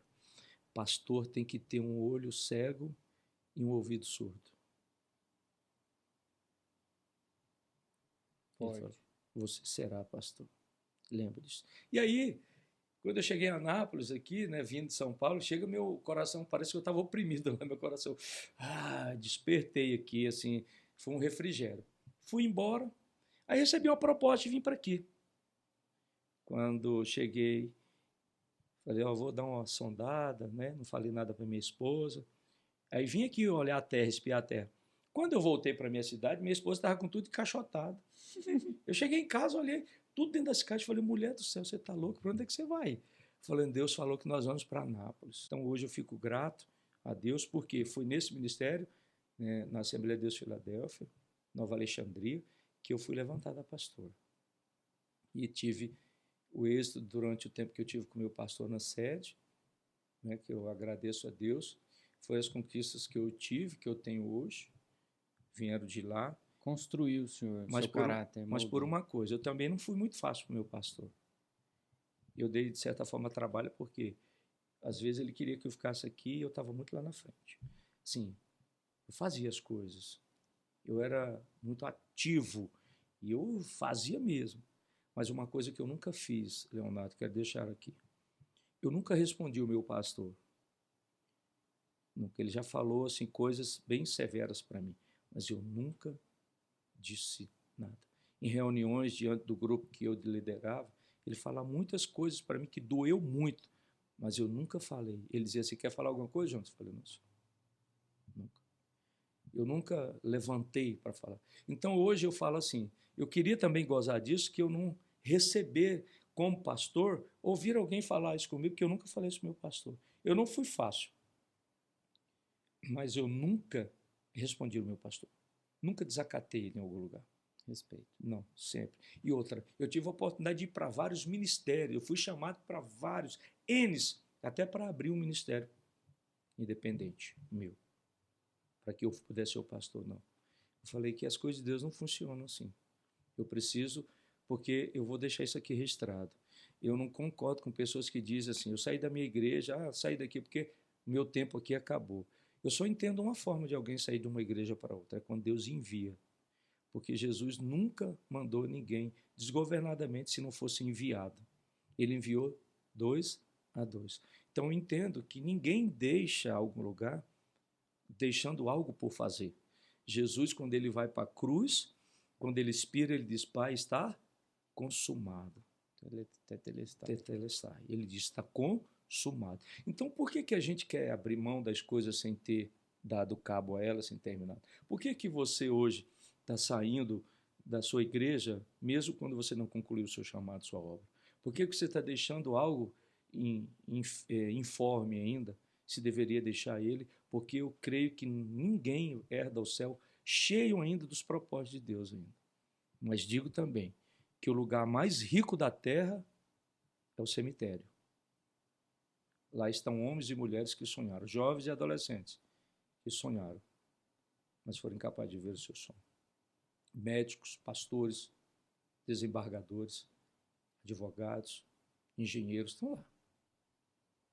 Eu trago isso porque hoje eu elevo eles que sonham, mas dá para ser cristão e estar na faculdade, porque a estatística hoje da faculdade é estarrecedora dos cristãos que entram na faculdade e tornam-se morno para com a fé. Eles desistem, eles procrastinam a fé, deixam para depois, amanhã, e aí começam a fazer alianças erradas. Eu entendo que se você honrar a Deus, Ele vai te colocar nos melhores lugares. Os melhores lugares, melhores salários. Eu creio nisso. Forte. Porque Ele faz isso. Forte. Pastor, o senhor falou sobre no início do seu casamento, como o senhor como o senhor investiu o seu tempo e a sua inteireza, né, sua plenitude ali na obra de Deus. Minha juventude, na Senhor, verdade, viu? o senhor investiu o seu tempo e como? Eu queria que o senhor desse um conselho agora, com 54 anos, né? 53. O senhor diz para esses novos casados, esses homens de Deus valorosos que amam a palavra, que amam a obra do Senhor, mas que esquecem de valorizar a carne, o momento com a família. E eu vou até fazer uma declaração aqui, que eu entrei em contato com o senhor e propus um dia da semana, e o senhor falou, não, esse dia não. Esse dia é da família. Foi o que o senhor me disse e isso ficou no meu coração, o dia da família. Então eu percebo pela sua fala aqui, pouco tempo atrás, que houve uma mudança. Sim. Houve um entendimento de primeiro ministério, né? Sim. Que o primeiro ministério do pastor é a casa. É a casa. E se eu não testifico da casa, como que eu vou sair se eu não tenho testemunho dentro? Eu acredito assim, pastor, as pessoas fora podem ver um Léo exterior, mas só quem está dentro consegue ver o verdadeiro Léo. Acaba sendo, faço o que eu mando e não olho o que eu faço, né? Que isso é legalismo, né? Então, eu, por causa do ativismo, eu queria fazer tudo. Eu nunca fui de morgar, sabe? Eu disse, não vou, não. As pessoas diziam assim, não tem jeito, João, isso aqui. Eu falei, não, tem, sempre tem. Sempre tem um jeito. Não dá conta. Eu falei, nunca. Não tem finanças, eu nunca. Não há preguiça, né? Não, nunca. Assim, dizer assim, possibilidades, eu nunca gerei, nunca mesmo. Então, isso me faz também ser resignado, estar aqui hoje. Eu falo que, por causa do nosso ativismo espiritual, nossa casa era muito cheia de gente, todo dia, toda a vida. Nós fomos pessoas, mesmo antes de ser pastores, porque pastor não é um título, eu acho que pastor é um chamado, é um ofício. Como a gente costuma dizer, é muito mais além de um título, né? Vai muito mais além. E nossa casa é muito cheia de gente, então a gente está preocupado com as pessoas e esquece a família. E eu tive muitos problemas para aprender isso. Então, assim, você pensa que sua esposa está com você em todo lugar, está tudo bem. Pisar em você onde você está pisando, pisar com você onde está pisando, está tudo bem. Só que mulher não é como homem. Muito mais atenção. O que o homem se sente bem é gerando o bem para a sua família. Mulher não. A mulher ela quer ouvir, quer se sentir útil, ela quer se sentir amada, mas não basta você pôr as coisas dentro de casa. Você tem que poder falar, tem que viver isso. E a maioria de nós falamos uma coisa no altar e vivemos outra em casa. Ensinamos aos outros, mas falhamos em casa. Em algum lugar eu falhei. Falhei. Porque quando você falha e é uma aliança, o outro também falha. Então, eu tive problemas no meu casamento, justamente por causa dessas questões. De achar que fazendo tudo para Deus isso está certo. Mas eu digo que Jesus não morreu para me dar um casamento perfeito. Eu fico olhando para os heróis da fé e também todos os patriarcas, tiveram muitos problemas na família, conjugais. Né? Tiveram muitos problemas. O que muitos hoje, talvez, assim, é impossível recomeçar. E eu ressignifiquei, eu pedi a Deus graça, muito difícil. Não é fácil, não mesmo. Para você, depois de uma certa idade, como você falou, você tem que voltar e reaprender as coisas. Ou, pelo menos, lembrar. Porque saber a gente sabe, pode não pôr em prática. E eu precisei pôr em prática muitas coisas. Minha esposa sempre foi o quê? Uma menina sensível, né? Mas uma coisa, eu era muito romântico. Todas as datas eu sempre escrevi algo para ela. E quando a gente era o aniversário de casamento, saiu só eu e ela. Nós cultivávamos isso. Mas houve coisas que ficou para trás. Houve coisas que a gente não fizemos para manter a união estável. E isso nos custou um preço muito caro, muito alto, por achar que, por fazer a obra de Deus, estava tudo bem. Apenas a obra de Deus estava tudo certo. E não, porque Deus nos deu a família como ministério. É tanto que Paulo escreve a Timóteo dizendo: aquele que não governa bem a sua casa, não cuide das coisas de Deus. Então, é necessário. E eu reaprendi hoje, e falo até porque a quarta-feira, ela não abre mão. Esse dia eu fui pregar no amigo, eu falei: mas é um amigo, quarta-feira, só tem esse dia, o culto é lá na quarta. Eu tive que pedir para ela, tive que conversar com ela, como um acordo, se ela concordava ou não. Mas hoje eu entendo a forma como que a gente é, entendeu? Mas o que que faz? É que, em nome da obra de Deus, a gente perde muito o prazer do casamento, as coisas maravilhosas que o casal vai viver. Ah, tá todo mundo junto, a mulher tá junto, mas aí sofre. Ah, tô junto com meu esposo porque eu disse sim, eu não quero desapontá-lo. E às vezes a gente está fazendo alguém do nosso lado sofrer muito. E eu tenho consciência de que eu fiz. De certa forma eu fiz minha esposa sofrer. De alguma forma eu fiz sofrer. E ela sofrendo, eu sofri também. O que é que eu faço hoje? Hoje nós somos famílias, café nosso, né? Na mesa. Almoço, arrumado, tudo. Porque eu aprendi isso na minha casa, com meus pais. Minha mãe não servia nada para a gente enquanto meu pai não chegasse. Lógico que hoje a situação é diferente, né? Todo mundo trabalha, não tem nem tempo de vir, trabalha na megalópole ou trabalha numa empresa grande, então não tem tempo de vir de casa. Nosso tempo era simples, era mais tranquilo, né? Então, eu falo que eu tive que ressignificar. Eu dou um conselho que ouça a sua esposa. Quando você prega, pergunte a ela onde você errou, que ela vai te falar. E eu era muito ruim para ouvir. Por quê? Eu achava aquilo que era uma afronta. Eu queria que ela concordasse comigo. Ela fala: não. Eu vou falar para você que você falou isso demais. Você poderia ter pensado sobre isso. Então, é uma ajuda. Ela falava, mas eu não queria entender. E outra, uma coisa que eu entendo hoje no casamento: minha esposa, ela é muito corajosa. É uma mulher que Deus colocou na minha vida e é muito corajosa. Porque o que ela tem passado, ela poderia ter vivido algo muito melhor, talvez, com outra pessoa. Mas ela decidiu passar dificuldades, muita fome, muitas vezes, e até hoje não ter o melhor ainda. Porque eu tenho algo que eu falei para ela que eu ia cumprir, é que eu queria um dia ter condição de ter alguém que fizesse as coisas em casa para ela cuidar só dos nossos filhos. E esse tempo já passou, que os meninos estão grandes agora. E assim, mas foi sempre luta, era um desejo do meu coração, que eu queria que ela ficasse por conta dos nossos filhos. Mas uma coisa também fiz: pedi que ela saísse do trabalho e tudo para cuidar dos nossos filhos. Então, nesse tempo de cuidar dos filhos, ela não trabalhou em escola para outras pessoas. Então, o que é que eu trago aqui que vale a pena? É que, acima de tudo, ouça a sua esposa, porque o que é que ela contribui no casamento? Minha esposa, ela é firme, está onde eu estou. E é quem me ajuda, muitas vezes, a reorganizar sobre a questão de pensar. Minha esposa é muito corajosa para investir. Se ela põe uma coisa na cabeça, se ela vai longe, ela arruma de onde estiver. Eu já sou muito comedido. Eu sou o pé no freio. Uhum. Às vezes eu sou aquele cara no pé no freio. E ela é uma pessoa. Então, descubra as diferenças que completam. Então, são as diferenças que completam.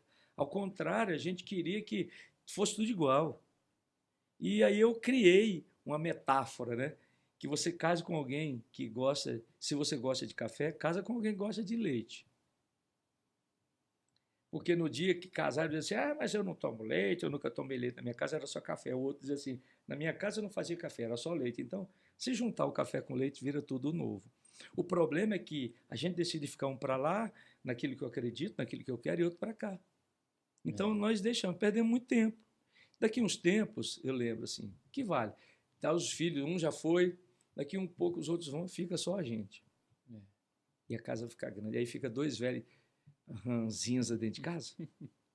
Então, assim, hoje eu falo que, graças a Deus, sabe, eu vivo o melhor de Deus no meu casamento. Amém. Entendendo que igreja, lá a obra não é o primeiro. Amar a Deus, sim, mas a obra, o exercício não. É a minha casa. Então, hoje eu falo muito disso porque serve de exemplo a minha trajetória, o que eu vivi, e o mais importante que eu falo é que muitas pessoas não conseguiram seguir adiante depois de resbalar os seus pés, escorregar, ou ter algum... Por quê? Talvez nas igrejas o que mais existe é a dificuldade do perdão na igreja. Se fala muito de amor e perdão, mas é o lugar mais difícil de se perdoar, igreja. Porque eu pergunto aqui, eu vou deixar algo muito forte aqui.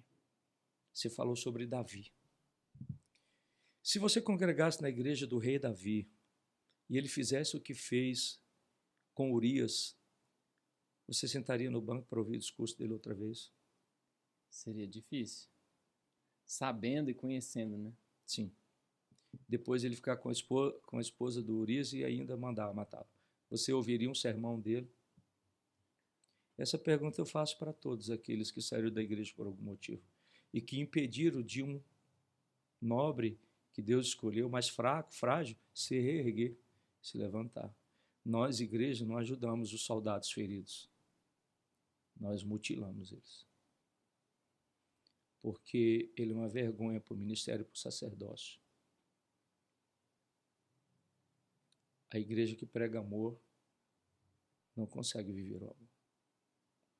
Mahatma Gandhi, por conhecer as pregações na Inglaterra dos grandes expositores, ele quis conhecer o amor que os pregadores falavam. Ele chegou cedo numa igreja, saiu da Índia, chegou e entrou na igreja, ainda não estava aberta. Quando abriu, ele sentou-se no lugar, você sabe que eles vestem roupa rude, e ele, ao sentar-se perto de alguém, deixaram ele sozinho. A mãe tirou o menino dele de perto e não deixou. Ele ficou só no banco. E ele viu, o pastor pregou sobre o amor, sobre... Ele ficou realmente envaidecido com aquilo, foi maravilhoso. Mas aí o que acontece? Ele não tinha onde ficar, porque ele veio de outro país. Ele pediu abrigo. Ele nem conseguiu ver o pastor já saiu pela tangente lá pela porta. E o irmão que fechava a igreja disse, eu não tenho autoridade para deixar você aqui. Então me ajuda, eu não tenho onde dormir. Ele falou, não posso fazer nada por você. Ele dormiu na porta da igreja, em cima de papelões embrulhados com jornais. Ele voltou para a Índia e rachou a Índia no meio. Ele disse, aqui existe o amor.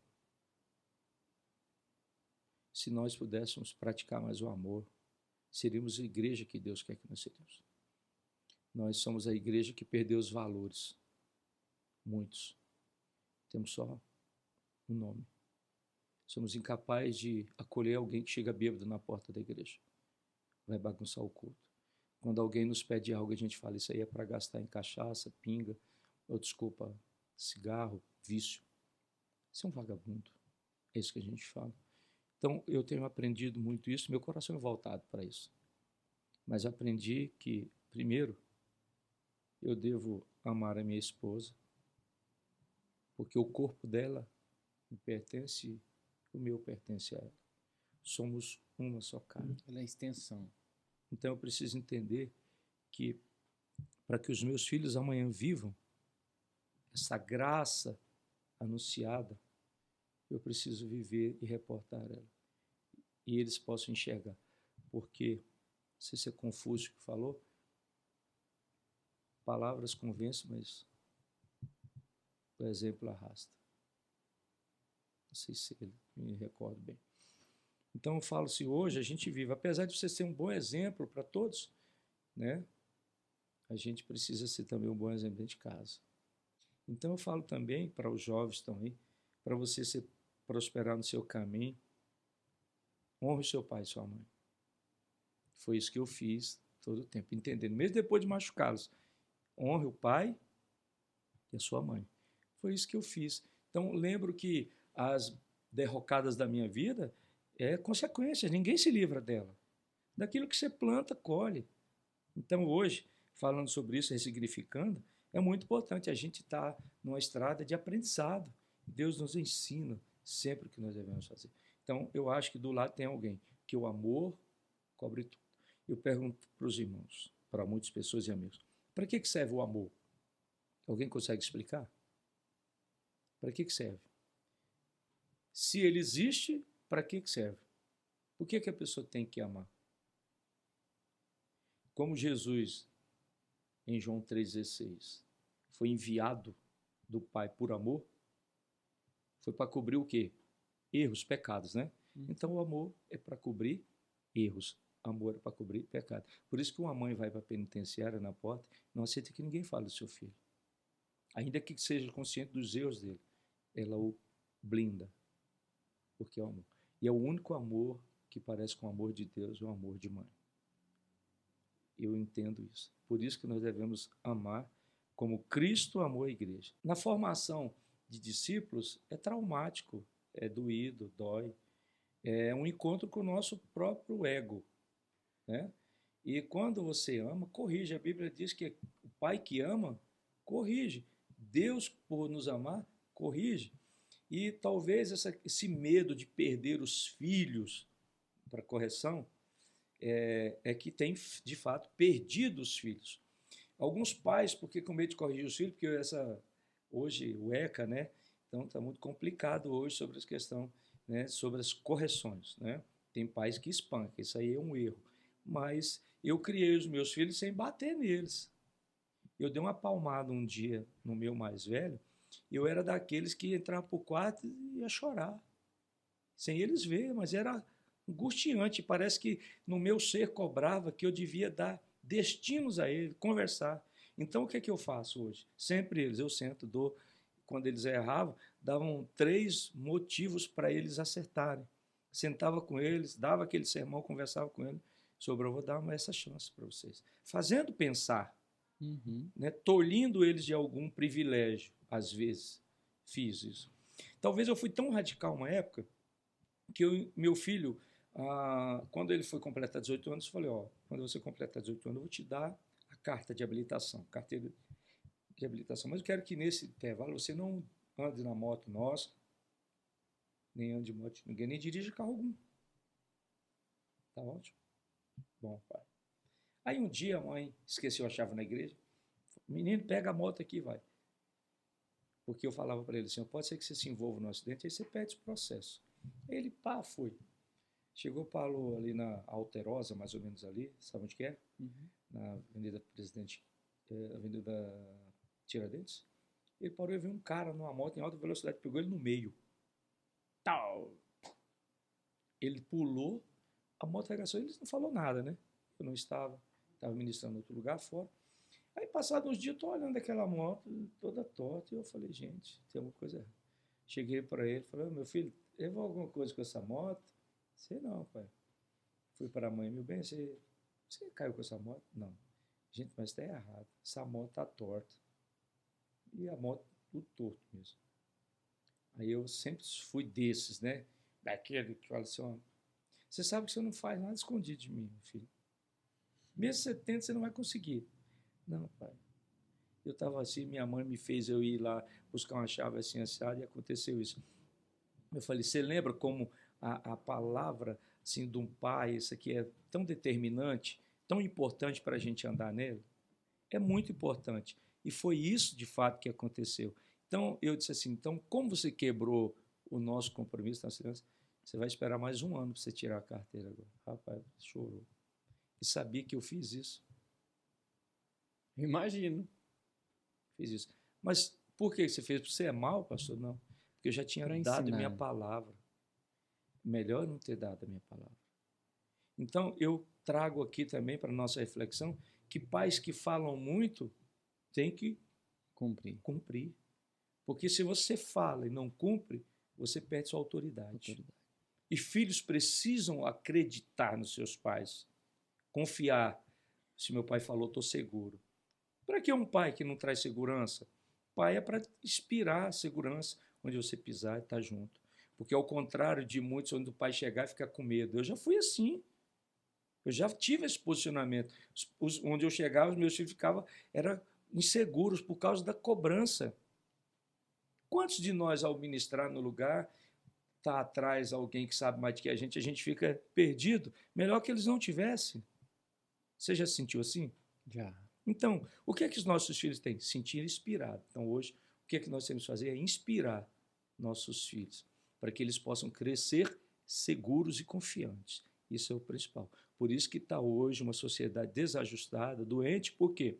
Primeiro, não tiveram paternidade, referência dentro de casa. Porque quem forma o caráter dos filhos é o pai. Quem forma caráter é o pai, não é a mãe. Pai forma o caráter dos seus filhos. E o que é a mãe? Tem uma grande contribuição sobre obedecer regras, que ela passa o maior dia, o maior tempo com os filhos. É que põe na labuta, isso, aquilo, outro, tal.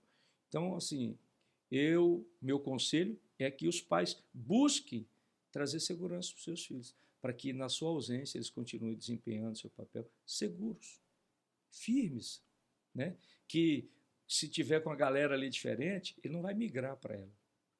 Se tiver alguém fazendo algo errado, ele sabe que não está de boa. Então, isso precisa, porque senão nós vamos deturpar os valores e aí não haverá parâmetro. Se eu posso, se eu não posso, aquilo. Então, assim, eu era meio louquinho, né? Mas eu sabia onde podia entrar. Então, a gente sabe, né? Às vezes, dizer assim, posso fazer qualquer coisa, tá? Estou lá. Mas a gente sabe que precisa ter os pés no chão. E filhos, eles esperam isso da gente. Então, lembro, quanto mais eu corrigia meus filhos, mais eles gostavam, amavam, eles vinham e abraçavam. Então, assim, era um amor, o amor cura. E esse amor com que você corrige, não com ira, né, para machucar, mas às vezes conduzindo seus filhos para os princípios, eles vão te amar muito mais. E no futuro, ainda que não morando dentro da sua casa mais, não te visitando como antes, você será a referência, porque você deixou isso marcado. Respeito, honra. O senhor falou algo interessante, pastor, sobre essa obediência e o medo, né? Mas eu vejo muito assim, quando nós somos pequenos e nós não respeitamos o pai, nós temos medo. Mas quando nós criamos maturidade e nós crescemos, ao invés de medo, você não tem medo mais. Agora você é maior que seu pai. Não é verdade? Agora você é mais forte que seu pai. Não é? E aí, não é medo, é respeito. As posições se invertem. E aí agora deixa de ser um peso a obediência e se torna ser honra. Então, não, eu faço porque eu estou honrando. E quando o crente, pastor, tem crente velho que é imaturo, e tem crente novo que é maduro. E a maturidade, ela traz isso. Honra. Eu nem mudei a câmera aqui. A gente precisa entregar honra ao nosso Deus. A gente precisa honrar, não somente os pais, mas honrar também a Deus. O que é honra? É obedecer sem ser pesado. Ele fala, o meu jugo é suave, o meu fardo é leve. Então, obedecer a Deus, a Cristo, e ser como Cristo, não vamos falar que é fácil, pastor, que não é.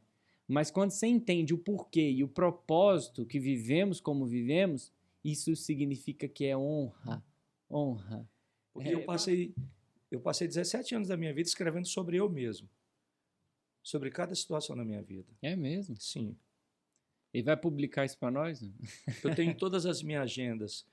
Se alguém fizesse isso comigo, qual seria a minha reação? Eu me disciplinei nisso. Se alguém falasse para mim, pisasse no meu pé, então lá dentro Jonatas grita, o velho, mas aí o temperamento transformado por Cristo diz outra coisa. Ele está me dizendo o que eu devo fazer. Então, assim, vontade tem hora que diz assim, aquele velho homem, se o cara dá uma fechada assim, se eu nunca fiz isso na vida, mas a situação quer, por causa da questão da cultura ambiental mundana, tipo assim, quer que você faça igual todo mundo faz. E é gratificante chegar na vida, ter o que partilhar com alguém e poder ajudar alguém.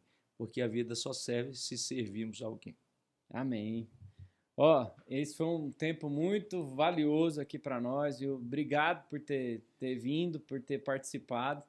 É o segundo episódio aqui do nosso Princípios Podcast.